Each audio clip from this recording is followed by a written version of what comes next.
ਕਰਨ ਦੀ। ਨੌਜਵਾਨਾਂ ਦੇ ਮਸਲੇ ਵੀ ਬਹੁਤ ਜ਼ਿਆਦਾ ਨੇ, ਨੌਜਵਾਨ ਉਹਨਾਂ ਨੂੰ ਹੱਲ ਕਰਨ ਦੀ ਕੋਸ਼ਿਸ਼ ਵੀ ਕਰ ਰਹੇ ਨੇ। ਉਹਦੀਆਂ ਮੈਂ ਅਜੋਕੀਆਂ ਮਿਸਾਲਾਂ ਤੁਹਾਨੂੰ ਦੇਣ ਦੀ ਕੋਸ਼ਿਸ਼ ਕਰ ਰਿਹਾ ਵਾਂ। ਜਿਹੜੇ ਕਿ ਦੋਸਤ ਨਹੀਂ ਜਾਣਦੇ ਕਿ ਪੰਜਾਬ ਸਟੂਡੈਂਟ ਕਾਉਂਸਲ ਪਿਛਲੇ 2-3 ਸਾਲਾਂ 'ਚ ਲਾਹੌਰ ਦੀਆਂ ਔਰ ਇਸਲਾਮਾਬਾਦ ਦੀਆਂ ਯੂਨੀਵਰਸਿਟੀਆਂ ਵਿੱਚ ਬਣੀਆਂ ਨੇ, ਜਿਹੜੀਆਂ ਕਿ ਪ੍ਰੈਕਟੀਕਲੀ ਕੰਮ ਕਰ ਰਹੀਆਂ ਨੇ।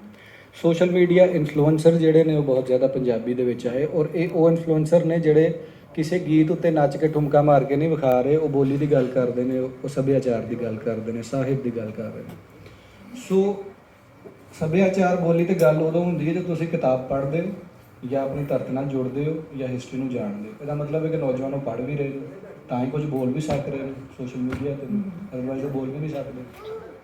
ਇਹ 2-3 ਚੀਜ਼ਾਂ ਨੇ ਜਿਹੜੀਆਂ ਕਿ ਕਾਫੀ ਪ੍ਰੋਮਿਸਿੰਗ ਨਜ਼ਰ ਆ ਰਹੀਆਂ ਨੇ ਸੋ ਫਾਰ। ਲੇਕਿਨ ਬਹੁਤ ਜ਼ਿਆਦਾ ਸਟੂਡੈਂਟਸ ਨੂੰ ਮੇਰਾ ਖਿਆਲ ਹੈ ਇਹ ਪ੍ਰੇਰਨਾ ਲੱਭਣੀ ਚਾਹੀਦੀ ਹੈ ਕਿ ਉਹ ਤਾਲੀਮ ਦੀ ਗੱਲ ਕਰਨ ਕਿ ਜਿੰਨੇ ਕਰੋੜ ਪੰਜਾਬੀ ਬੱਚੇ ਪੰਜਾਬ ਦੇ ਸਕੂਲਾਂ 'ਚ ਬਾਹਰ ਬੈਠੇ ਨੇ ਉਹ ਵੀ ਸਾਡੇ ਬੱਚੇ ਨੇ।